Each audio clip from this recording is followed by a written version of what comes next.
L'aube s'était levée sur Montpellier avec une clarté presque irréelle, comme si la ville hésitait à révéler ce que la journée réservait à ceux qui allaient la traverser. Sur la plage encore silencieuse, les vagues se succédaient dans un rythme régulier, tandis que le vent soulevait de fines traînées de sable humide. Yann courait le long du rivage aux côtés de Hugo, cherchant dans l'effort physique une forme d'apaisement qu'il ne trouvait plus dans ses propres pensées. Son souffle était irrégulier, non pas tant à cause de la distance parcourue que parce que son esprit refusait de se taire. Chaque foulée semblait accompagnée d'un souvenir, d'un mot inachevé, d'un regard échangé avec Johanna qui continuait de le hanter.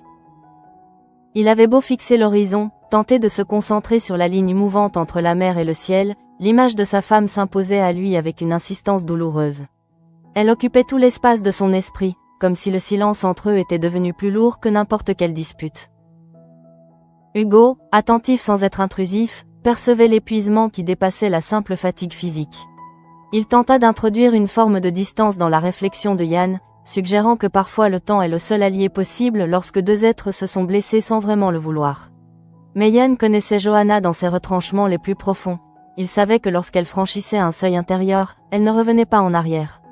Cette certitude, loin de le rassurer, accentuait son malaise. Lorsqu'ils s'arrêtèrent enfin face à la mer, Yann demeura immobile quelques secondes, les mains posées sur ses hanches, le regard perdu dans l'immensité grise de l'horizon. Une inquiétude diffuse s'installait en lui, comme si un mécanisme s'était enclenché sans qu'il puisse en identifier précisément la cause. C'est à cet instant que son téléphone vibra dans sa poche, brisant la fragile suspension du moment. Le message était bref, Baker voulait le voir immédiatement au commissariat. Il sentit une tension immédiate lui traverser le corps, une crispation instinctive qui ne laissait guère place à l'optimisme.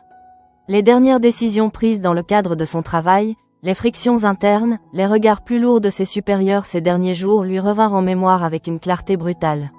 Il tenta de se convaincre qu'il s'agissait d'un simple entretien, mais l'intuition qui montait en lui était bien plus sombre. Au même moment, dans le calme structuré de son cabinet, Johanna se tenait derrière son bureau avec une détermination silencieuse. Le dossier préparé par Florent était ouvert devant elle, chaque page soigneusement ordonnée, chaque clause rédigée avec la précision juridique qui ne laisse place à aucune ambiguïté. Elle n'exprimait ni colère ni agitation, son visage trahissait au contraire une résolution presque froide, comme si elle avait épuisé toutes les autres options avant d'en arriver là. Elle demanda que les documents soient envoyés directement à Yann, sans avertissement préalable, refusant toute discussion anticipée qui aurait pu réintroduire le doute dans sa décision. Prévenir aurait signifié rouvrir une brèche, s'exposer à une tentative de conciliation qu'elle ne se sentait plus capable d'assumer. Florent, conscient de la gravité du geste, ne formula aucune objection. Il connaissait la mécanique des ruptures définitives et savait que certains choix se prennent dans un silence qui ne supporte aucun commentaire. Au commissariat, l'atmosphère paraissait plus lourde qu'à l'accoutumée lorsque Yann franchit les portes. Il perçut immédiatement un changement subtil dans les regards posés sur lui, comme si une distance invisible s'était déjà installée. Baker l'attendait en présence d'Hakim, et l'entretien débuta sans préambule superflu. Les mots employés restaient mesurés, administratifs, presque impersonnels, mais leur portée était implacable. Yann serait convoqué devant une commission administrative paritaire, une sanction serait décidée à l'issue de cette procédure, et dans l'attente, il était suspendu de ses fonctions avec interdiction formelle de contacter ses collègues. Il demeura debout, encaissant chaque phrase sans interruption, conscient que toute tentative d'argumentation serait vaine à ce stade. Il comprenait que la décision dépassait la simple discussion interne, elle s'inscrivait dans un cadre réglementaire dont il ne maîtrisait plus les contours. La présence d'Hakim, silencieuse mais chargée d'une solidarité impuissante, accentuait le sentiment d'isolement qui commençait à l'envahir. En quittant le bureau, il croisa Thierry qui tenta de lui fournir les coordonnées d'un syndicat susceptible de l'accompagner dans cette épreuve. Le geste était sincère, presque fraternel, mais Yann déclina d'un simple signe de tête. Il n'avait pas encore assimilé la première onde de choc que déjà une seconde l'attendait. Lorsqu'il franchit les portes du commissariat et consulta machinalement son téléphone, un nouveau mail s'afficha à l'écran. L'expéditeur était Florent. Pendant une fraction de seconde, il crut à une coïncidence professionnelle, avant que le contenu ne s'impose à lui avec une brutalité inattendue. Projet de divorce, document en pièces jointes. Le monde sembla se contracter autour de lui. La suspension venait à peine d'être prononcée que son existence personnelle basculait à son tour. Il relut le message plusieurs fois, cherchant une erreur, un malentendu, une formule atténuante qui n'existait pas. Il n'y avait eu ni appel, ni avertissement, ni tentative d'explication préalable. Seulement ces pages formelles qui signaient la fin d'un engagement qu'il croyait encore sauvable. Il tenta d'appeler Johanna, mû par un réflexe désespéré plus que par une réelle stratégie. Les appels furent rejetés l'un après l'autre. Au cabinet, le téléphone de Johanna vibrait sur le bureau, mais elle le laissa face contre la surface lisse du bois, refusant de laisser sa détermination vaciller sous l'effet d'une voix qu'elle connaissait trop bien. Elle poursuivit son travail avec un client venu finaliser l'acquisition d'un immeuble, détaillant les clauses contractuelles avec la précision attendue d'une professionnelle expérimentée. Lorsqu'elle évoqua son divorce en cours, ce fut avec une neutralité presque administrative, comme si cet événement relevait d'un simple changement de statut plutôt que d'une fracture intime. Pourtant, derrière cette maîtrise apparente, une part d'elle-même se refermait, consciente qu'elle venait de provoquer une rupture irréversible. À l'extérieur, Yann demeurait immobile quelques instants, incapable de déterminer lequel des deux coups encaissés l'atteignait le plus profondément. La ville poursuivait son agitation ordinaire autour de lui, mais il avait la sensation d'être brutalement écarté du mouvement général, suspendu dans un espace où tout semblait lui échapper. Pendant ce temps, loin de ces déflagrations silencieuses, Dimitri retrouvait José à l'aube pour préparer ce qui devait être une opération rapide et sans complications. La maison ciblée, celle des Beaulieu, semblait dépourvue d'alarmes visibles et de systèmes de vidéosurveillance apparents. Il s'agissait simplement de récupérer des appareils photo anciens, une mission limitée dans le temps, 3 heures tout au plus. Malgré les assurances données, une tension persistante accompagnait Dimitri lorsqu'il pénétra dans la maison. Il connaissait les risques inhérents à ce type d'entreprise et savait que le moindre détail négligé pouvait transformer une opération anodine en catastrophe. Cependant, il était loin d'imaginer qu'au même moment où la vie de Yann s'effondrait sur le plan professionnel et personnel, un autre engrenage, tout aussi implacable, était sur le point de se refermer sur lui. Le silence qui suivit la lecture du mail ne fut pas un simple moment de stupeur pour Yann, mais une véritable suspension intérieure, comme si son esprit refusait encore d'accepter l'enchaînement brutal des événements. Il avait quitté le commissariat en homme déjà fragilisé, atteint dans sa fonction, dans sa légitimité professionnelle, et voilà que sa vie intime s'effondrait à son tour avec une précision presque chirurgicale. La suspension prononcée par Baker relevait d'une procédure administrative. Le divorce demandé par Johanna, lui, touchait au cœur même de ce qu'il croyait encore solide. Il marcha sans direction précise, laissant ses pas le guider à travers des rues qu'il connaissait pourtant par cœur. Chaque notification sur son téléphone lui paraissait désormais menaçante. Il ouvrit à nouveau les pièces jointes, parcourant les paragraphes juridiques qui détaillaient la séparation des biens, les modalités, les délais. La froideur du langage contractuel contrastait violemment avec les souvenirs encore brûlants de leur vie commune, les débuts, les discussions passionnées, les promesses échangées avec la conviction que rien ne pourrait les briser. Dans son esprit, les deux chocs se superposaient, se confondaient presque. La sanction professionnelle mettait en cause son jugement, son comportement, sa place au sein de l'institution. La demande de divorce remettait en question sa valeur personnelle, son rôle d'époux, sa capacité à préserver ce qu'il avait construit. Il ne savait plus où situer la faille initiale, ni à quel moment précis tout avait commencé à se fissurer. Pendant ce temps, au cabinet, Johanna poursuivait sa journée avec une rigueur qui frôlait l'obstination. Le dossier de l'acquisition immobilière exigeait une attention soutenue, et elle s'y plongea avec la volonté manifeste de ne laisser aucune place aux émotions. Chaque clause vérifiée, chaque signature obtenue devenait un moyen de se prouver qu'elle gardait le contrôle, au moins dans le cadre professionnel. Lorsque son client, satisfait de l'avancement des négociations, évoqua la possibilité de célébrer la finalisation du projet autour d'un verre une fois la transaction conclue, elle accepta avec un sourire mesuré. Cette invitation, qui aurait pu sembler anodine, prenait une signification particulière dans le contexte de sa séparation. Elle n'y voyait pas encore une ouverture sentimentale, mais plutôt l'esquisse d'un avenir dans lequel elle ne serait plus définie uniquement par son statut d'épouse. Elle savait que Yann tentait de la joindre, et chaque appel refusé renforçait la frontière qu'elle avait décidé d'ériger. Elle ne voulait pas s'exposer à un échange chargé d'émotions susceptibles d'ébranler sa résolution. Son choix n'était pas impulsif, il était le résultat d'une accumulation de désaccords, de blessures non résolues, de silences mal interprétés. En envoyant les papiers sans avertissement, elle avait voulu éviter la scène, la confrontation dramatique, la tentation d'un compromis qui n'aurait fait que prolonger une situation devenue insupportable. Au commissariat, la nouvelle de la suspension de Yann circulait déjà, bien que personne ne l'exprime ouvertement. Hakim, profondément affecté, ressentait un mélange de colère et d'impuissance. Il connaissait les qualités professionnelles de son collègue et peinait à accepter la brutalité de la mesure. Pourtant, il ne pouvait intervenir dans une procédure qui dépassait son champ d'action. Cette distance forcée entre eux matérialisait la solitude nouvelle dans laquelle Yann venait d'entrer. Hakim lui-même se préparait à quitter Montpellier pour retourner à Marseille. Ce départ, qui aurait dû être marqué par une forme d'anticipation ou d'espoir, s'inscrivait désormais dans un contexte assombri par la situation de Yann. Lorsqu'il retrouva Élise pour lui annoncer une nouvelle fois son départ imminent, l'émotion contenue dans leurs gestes traduisait la conscience aiguë de la fragilité des équilibres humains. Ils s'étreignirent longuement, comme pour suspendre le temps, et Hakim exprima le souhait sincère que Yann parvienne à surmonter l'épreuve qui l'accablait. Pendant ce temps, loin des drames institutionnels et conjugaux, Dimitri évoluait dans un tout autre registre de tension. Introduit dans la maison des Beaulieu avec l'assurance prudente de celui qui pense avoir étudié les risques, il avançait méthodiquement d'une pièce à l'autre. Les appareils photo anciens qu'il devait récupérer représentaient pour lui une mission technique, presque routinière. Il consultait régulièrement sa montre, conscient que le temps était son principal allié.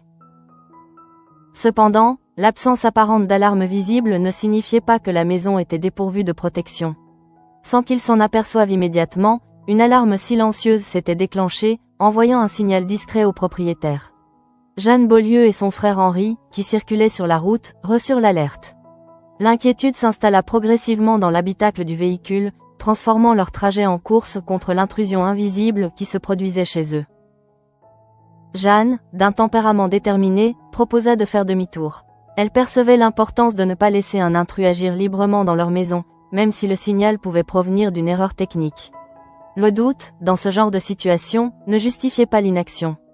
Leur décision de revenir sur leurs pas enclenchait à son tour une séquence dont Dimitri ignorait tout. À l'intérieur, celui-ci commençait à ressentir une tension diffuse, comme si l'atmosphère s'était imperceptiblement modifiée.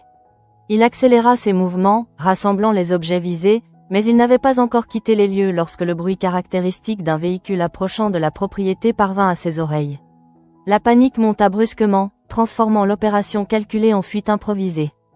Il tenta de rejoindre une fenêtre pour s'échapper discrètement, mais le retour inopiné des Beaulieu réduisait drastiquement ses options. Jeanne, alertée et déterminée à protéger son domicile, n'hésita pas à saisir un fusil. L'escalade fut rapide, presque irréversible.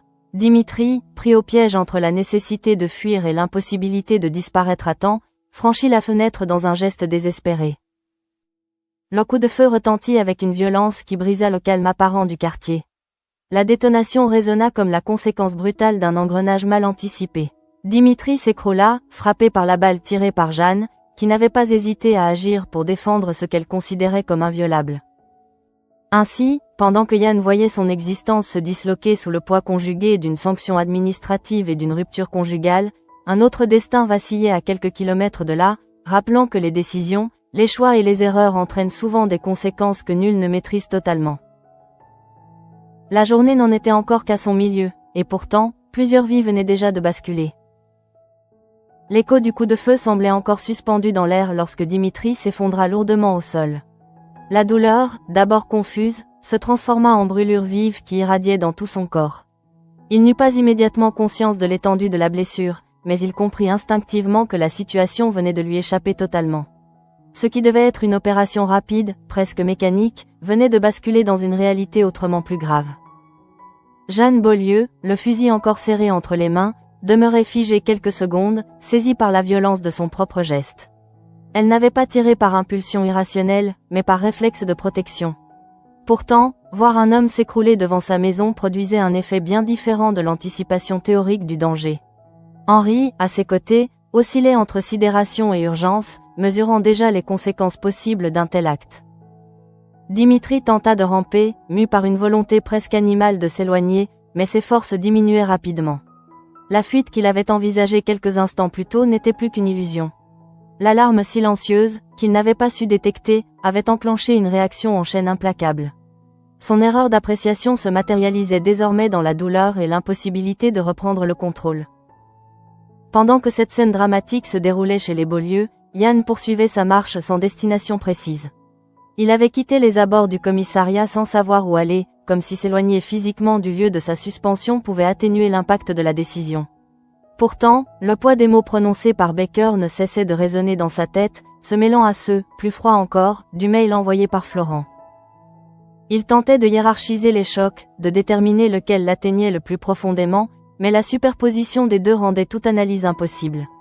Être suspendu signifiait être mis à l'écart, considéré comme problématique, placé dans une position de doute vis-à-vis de l'institution à laquelle il avait consacré une part essentielle de son identité.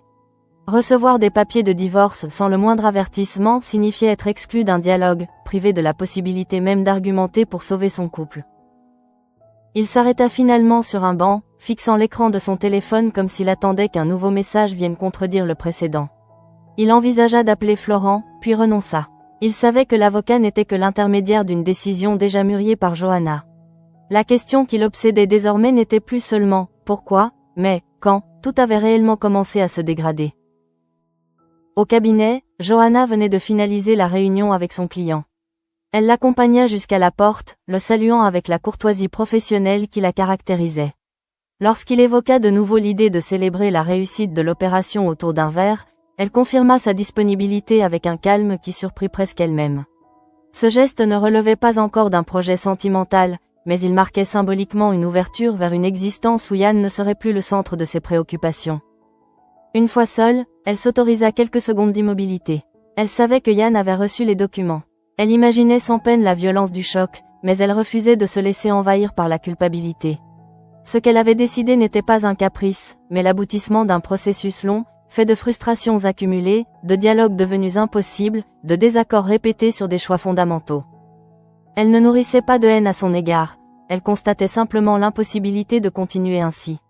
La suspension de Yann, qu'elle ignorait encore à cet instant précis, n'entrait pas dans son raisonnement. Sa décision avait été prise indépendamment de cette donnée, ce qui rendait la coïncidence d'autant plus brutale pour lui. À l'hôpital, Hugo, informé indirectement de la suspension de son ami, ressentait une inquiétude croissante. Il connaissait la fierté de Yann, sa difficulté à accepter l'idée d'être jugé ou remis en question. Il comprenait aussi que la situation conjugale était déjà fragile. L'enchaînement des événements risquait de provoquer un effondrement bien plus profond qu'une simple réaction de colère. Hakim, de son côté, préparait son départ avec une gravité inhabituelle. Quitter Montpellier n'était plus seulement une étape professionnelle, c'était s'éloigner d'un collègue et ami au moment où celui-ci traversait l'une des périodes les plus sombres de sa vie. Lorsqu'il retrouva Élise pour un dernier moment avant son départ, l'émotion qui les traversa dépassait la simple séparation géographique. Ils se serrèrent longuement dans les bras, comme pour imprimer dans leur mémoire la chaleur de ce contact. Hakim exprima l'espoir sincère que Yann parviendrait à surmonter l'épreuve qui l'accablait, conscient qu'il ne serait plus là pour l'épauler au quotidien. Élise, touchée par cette attention, partageait l'inquiétude diffuse qui planait désormais sur leur cercle proche. Chez les Beaulieu, l'urgence prit rapidement le pas sur la stupeur. Les secours furent appelés, et l'agitation remplaça le silence initial. Jeanne, bien qu'encore secouée, tentait de justifier son geste par la nécessité de protéger son domicile.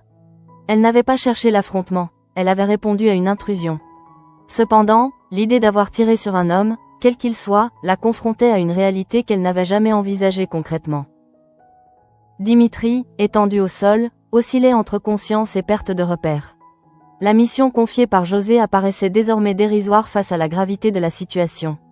Il mesurait avec lucidité que ce qui n'était pour lui qu'un cambriolage calculé pouvait se transformer en affaire judiciaire majeure, voire en drame irréversible. Ainsi, en l'espace de quelques heures, plusieurs trajectoires s'étaient brutalement infléchies. Yann, privé de son poste et confronté à la rupture de son mariage, se retrouvait isolé dans une double mise à l'écart. Dimitri, pris au piège de sa propre imprudence, payait le prix d'une opération mal anticipée. Autour d'eux, ceux qui les connaissaient tentaient d'absorber le choc, conscients que les conséquences de cette journée ne se limiteraient pas à ses premières heures. Le soleil poursuivait pourtant sa course au-dessus de Montpellier, indifférent aux fractures humaines qui se creusaient sous sa lumière. Ce contraste entre l'apparente normalité du monde extérieur et la violence des bouleversements intérieurs accentuait la sensation que quelque chose d'irréversible venait de se produire. La journée n'avait pas encore livré toutes ses répercussions, mais déjà, les fondations de plusieurs vies s'étaient fissurées de manière visible. Et pour Yann, l'épreuve la plus difficile ne serait peut-être pas la suspension ni même le divorce en lui-même, mais la solitude dans laquelle ces deux décisions l'avaient plongé. L'après-midi avançait avec une lenteur presque cruelle pour Yann. Le temps, loin d'apaiser le choc, semblait au contraire l'étirer, lui laissant l'espace nécessaire pour mesurer l'ampleur de ce qui venait de se produire. Assis seul, il tenta d'ordonner ses pensées, mais chaque tentative d'analyse revenait inlassablement au même point. Il venait d'être écarté de son travail et de sa vie conjugale dans un intervalle si court qu'il en perdait le sens de la chronologie. La suspension professionnelle l'atteignait dans son orgueil et dans son identité. Être policier ne relevait pas seulement d'un métier pour lui, c'était un engagement, une manière d'habiter le monde. Se retrouver soudainement privé de cette fonction, placé dans l'attente d'une décision disciplinaire, revenait à être suspendu dans un espace flou où sa légitimité était contestée. Il se sentait observé, évalué, réduit à un dossier examiné par une commission. Mais ce qui l'ébranlait le plus profondément restait la démarche de Johanna. Il n'arrivait pas à accepter la méthode, cette absence de dialogue préalable qui rendait la rupture définitive, presque impersonnelle. Il comprenait qu'il traversait une crise, qu'il s'était éloigné, que les tensions s'étaient accumulées, mais il avait cru, peut-être naïvement, qu'il restait un espace de discussion. Recevoir un mail formel à la sortie du commissariat donnait à la séparation un caractère brutal, presque humiliant. Il tenta une nouvelle fois de l'appeler, sans succès. Le rejet répété de ses appels n'était plus seulement un geste pratique, il devenait un symbole clair de la distance qu'elle instaurait. Il comprit qu'insister ne ferait qu'accentuer l'écart. Pourtant, renoncer signifiait accepter que la décision soit irrévocable. Au cabinet, Johanna, malgré son apparente maîtrise, ressentait elle aussi une forme de tension sourde. Elle savait que Yann avait dû lire les documents et elle imaginait sans difficulté la violence de la réception. Toutefois, elle se répétait intérieurement que ce qu'elle faisait était nécessaire. Elle n'avait pas pris cette décision à la légère. Les désaccords répétés, la sensation d'être reléguée au second plan derrière les priorités professionnelles de Yann, les conflits non résolus avaient lentement érodé la confiance qui les liait. Elle avait longtemps espéré un changement, une prise de conscience, un geste qui rétablirait l'équilibre. Mais à force d'attendre, elle avait fini par considérer que l'attente elle-même devenait une impasse. En envoyant les papiers sans prévenir, elle avait voulu éviter une confrontation émotionnelle qui aurait pu la faire vaciller. Elle ne se sentait plus capable de négocier sur ce point. Lorsqu'elle repensa à l'invitation de son client pour un verre, elle ne la considérait pas comme une fuite en avant, mais comme la possibilité d'un espace où elle ne serait plus enfermée dans un conflit conjugal permanent. Cette perspective, encore floue, représentait moins une promesse qu'un signe qu'une autre vie restait envisageable. À l'autre bout de la ville, les conséquences du tir chez les Beaulieu prenaient une dimension plus concrète. Les secours étaient intervenus rapidement et Dimitri avait été pris en charge dans un état sérieux mais stabilisé. Jeanne, malgré la légitimité qu'elle revendiquait dans son geste de défense, devait désormais faire face à l'enquête qui découlerait nécessairement de l'usage d'une arme à feu. Elle répétait à qui voulait l'entendre qu'elle n'avait pas cherché l'affrontement, que l'intrusion avait déclenché un réflexe de protection. Pourtant, le poids moral de l'acte ne se dissipait pas aussi facilement. Tirer sur un homme, même dans un contexte de légitime défense présumée, la confrontait à une violence qu'elle n'avait jamais expérimentée de manière aussi directe. Henri, plus réservé, comprenait que l'affaire dépasserait la simple intrusion. La présence d'une alarme silencieuse, le retour précipité au domicile, la fuite par la fenêtre, tout constituait un enchaînement qui devrait être reconstitué avec précision. La situation risquait d'impliquer non seulement Dimitri, mais également José, dont l'ombre planait déjà sur cette tentative de cambriolage. Dans cet enchevêtrement d'événements, la ville poursuivait pourtant son rythme habituel. Les cafés restaient ouverts, les voitures circulaient, les conversations se déroulaient comme si rien d'exceptionnel ne s'était produit. Cette normalité extérieure accentuait le contraste avec l'intensité des drames individuels. Hakim, avant de quitter définitivement Montpellier, ressentit le besoin de revoir Yann. Il le trouva plus fermé que d'habitude, comme si une couche supplémentaire de distance s'était installée entre lui et le monde. Ils échangèrent quelques mots, mais l'essentiel passait davantage par les silences que par les phrases prononcées. Hakim exprima l'espoir que la commission administrative n'aboutirait pas à une sanction disproportionnée, et qu'une solution pourrait être trouvée. Yann acquiesça sans véritable conviction. Il savait que la procédure suivrait son cours et qu'il n'avait désormais d'autre choix que d'attendre. L'idée même d'attendre lui paraissait insupportable, tant elle renforçait son sentiment d'impuissance. Le départ d'Hakim ajoutait une couche supplémentaire à cette journée déjà éprouvante. Voir un collègue et ami s'éloigner au moment précis où il aurait eu besoin de soutien renforçait l'impression d'isolement. Élise, en serrant Hakim dans ses bras avant son départ, partageait cette inquiétude diffuse pour Yann, consciente que l'équilibre du groupe venait d'être profondément modifié. Lorsque la soirée commença à tomber, Yann se retrouva seul face à lui-même, confronté à la nécessité de décider de la suite.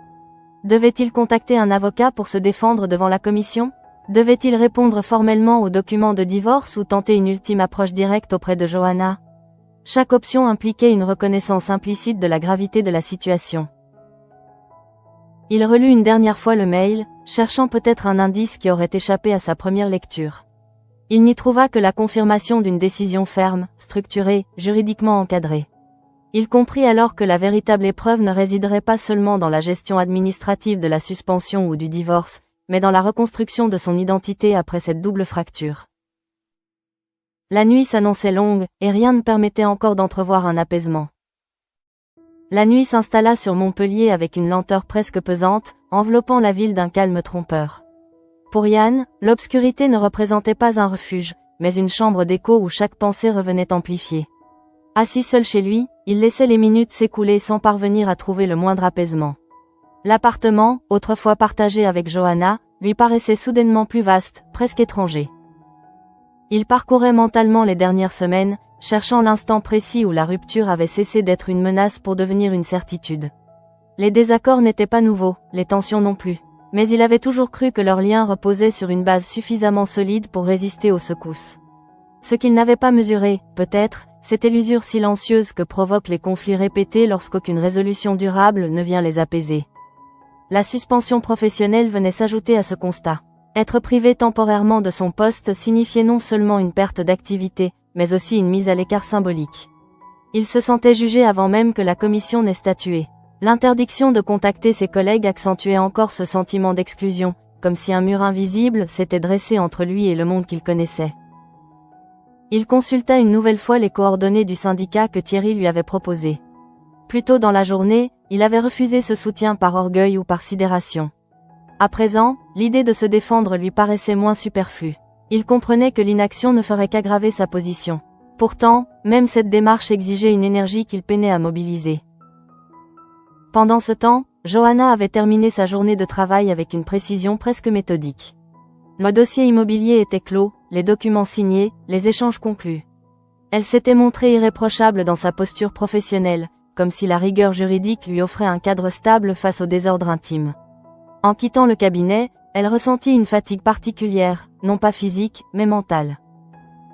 Elle savait que Yann avait tenté de la joindre à plusieurs reprises. Chaque appel refusé avait renforcé sa détermination, mais aussi creusé une légère fissure en elle. Elle n'ignorait pas la violence du geste qu'elle venait de poser. Cependant, elle se répétait que continuer dans une relation devenue conflictuelle aurait été une forme de renoncement à elle-même. Lorsqu'elle repensa à l'invitation de son client pour un verre une fois le projet définitivement finalisé, elle n'y voyait pas une trahison anticipée, mais l'esquisse d'un espace où elle pourrait exister autrement. Elle ne nourrissait pas d'illusions romantiques, elle cherchait simplement à respirer en dehors d'un cadre conjugal devenu trop étroit. Chez les Beaulieu, l'agitation avait laissé place à une tension plus contenue mais tout aussi palpable. Jeanne, après avoir livré sa version des faits aux autorités, restait convaincue d'avoir agi par nécessité. Pourtant, une part d'elle demeurait troublée par la rapidité avec laquelle les événements avaient dégénéré. Elle n'avait jamais imaginé devoir faire usage d'une arme à feu dans sa propre maison. Henri, plus pragmatique, analysait déjà les implications juridiques de la situation. La présence d'une alarme silencieuse, le retour précipité, la tentative de fuite par la fenêtre constituaient des éléments qui plaidaient en faveur de leur version. Néanmoins, l'enquête déterminerait précisément les circonstances du tir. Le nom de Dimitri, désormais identifié, risquait de faire émerger d'autres ramifications, notamment le rôle de José dans l'organisation du cambriolage. À l'hôpital, Dimitri était stabilisé. La blessure, bien que sérieuse, ne mettait pas sa vie en danger immédiat. Conscient par intermittence, il comprenait que sa situation ne se limiterait pas à une convalescence médicale. Il avait franchi une ligne qui l'exposait à des poursuites lourdes. L'opération qu'il avait envisagée comme un simple coup rapide se transformait en affaire judiciaire susceptible de bouleverser durablement son existence. Dans ce réseau d'événements entrecroisés, chacun mesurait à sa manière la fragilité des équilibres humains. Hakim, sur le point de quitter Montpellier, ressentait un mélange d'inquiétude et de frustration. Il aurait voulu être présent pour soutenir Yann dans la tempête qui s'annonçait, mais son départ était déjà acté. Avant de partir, il adressa un dernier message d'encouragement à Élise, exprimant l'espoir que Yann trouverait la force de faire face.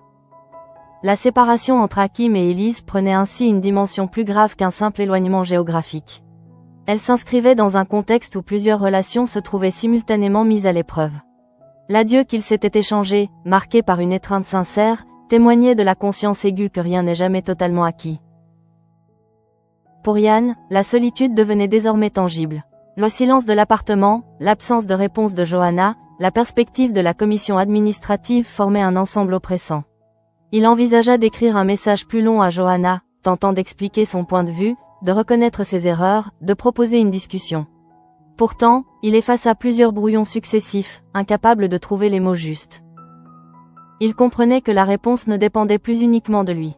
Le divorce engagé par Johanna suivrait un cadre légal précis. La commission administrative suivrait également son calendrier. Entre ces deux échéances, il se retrouvait suspendu, littéralement et symboliquement, dans un espace d'incertitude.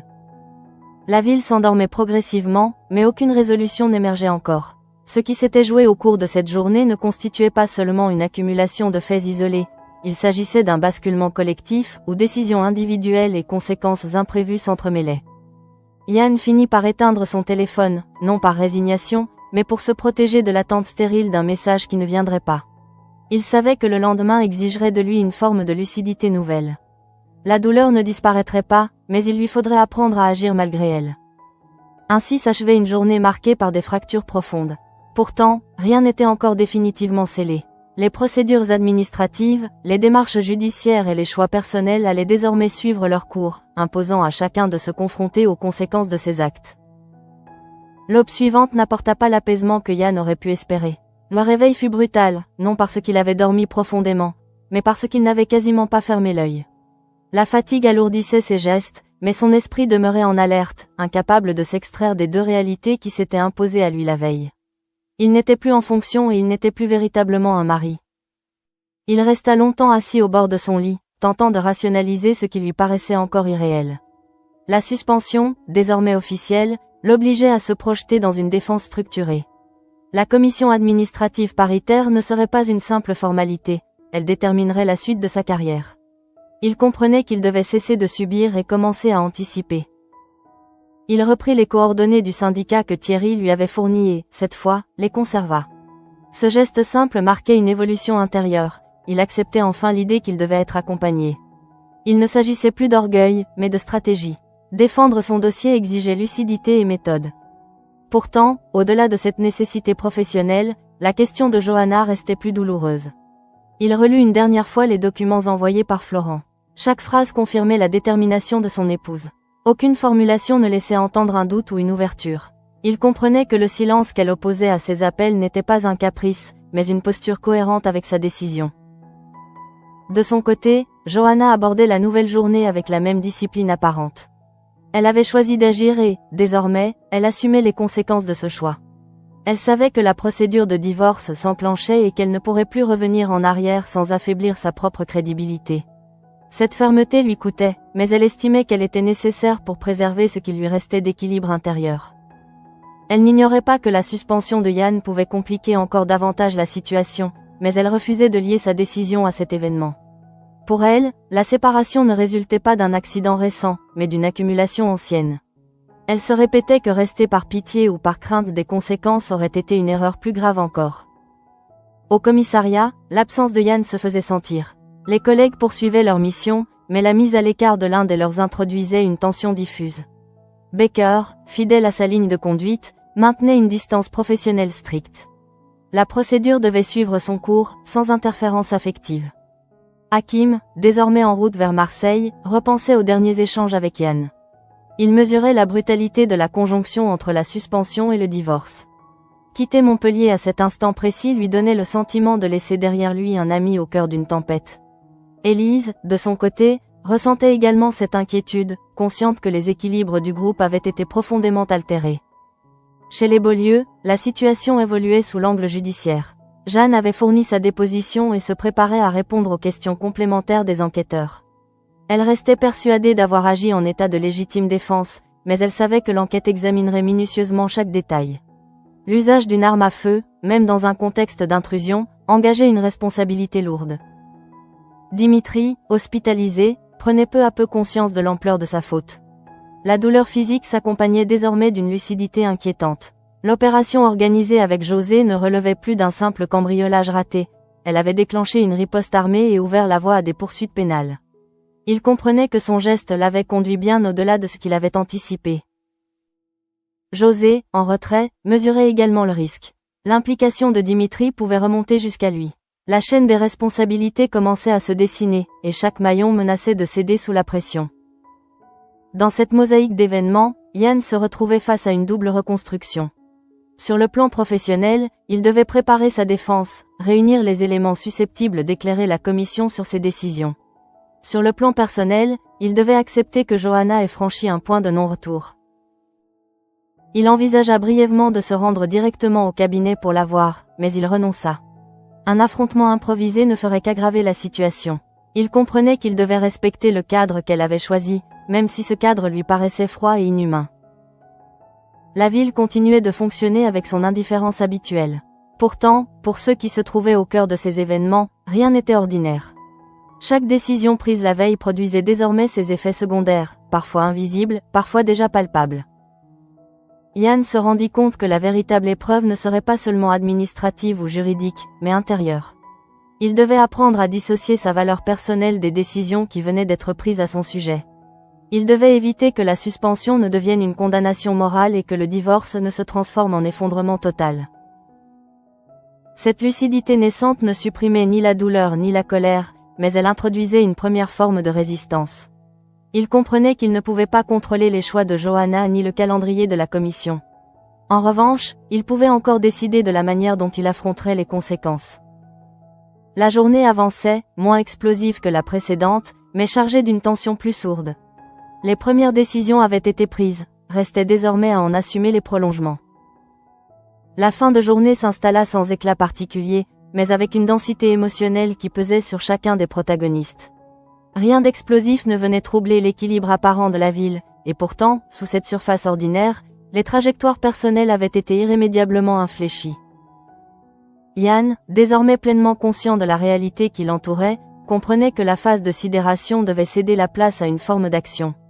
Il n'était plus seulement l'homme frappé par 2 décisions brutales en quelques heures, il devenait celui qui devait répondre, organiser, reconstruire. La commission administrative paritaire représentait une échéance concrète, un moment où il pourrait défendre ses choix et sa conduite. Cette perspective, bien que redoutée, introduisait une direction, un cadre dans lequel il pourrait s'exprimer. Cependant, la blessure la plus intime demeurait celle provoquée par la demande de divorce. Il ne s'agissait pas uniquement d'un acte juridique, mais d'un signal clair que Johanna avait cessé de croire à la possibilité d'un avenir commun. Cette certitude, plus que la procédure elle-même, ébranlait les fondations de son identité affective. Il comprenait que l'amour ne suffisait pas toujours à compenser les désaccords profonds et les attentes déçues. Il se demanda s'il aurait pu agir différemment, accorder davantage de place à la relation, percevoir plutôt les signes d'épuisement. Mais ces interrogations restaient sans réponse immédiate. Le passé ne pouvait plus être réécrit, seule la manière d'affronter le présent demeurait entre ses mains. De son côté, Johanna terminait sa journée avec une maîtrise qui ne signifiait pas absence de trouble. Elle avait assumé sa décision, mais elle n'était pas insensible à la violence symbolique de son geste. Envoyer les papiers sans prévenir avait été un choix réfléchi, destiné à éviter une confrontation qu'elle redoutait autant qu'elle savait inévitable. Elle avait préféré la netteté à l'ambiguïté, la coupure franche à l'érosion prolongée. Elle ne nourrissait pas de ressentiment spectaculaire, ni de colère flamboyante. Ce qui l'avait conduite à cette décision relevait d'un sentiment plus profond d'incompatibilité progressive. Elle avait le sentiment que leurs priorités ne coïncidaient plus, que leur vision du couple s'était éloignée sans qu'aucun pont durable ne soit construit entre elles.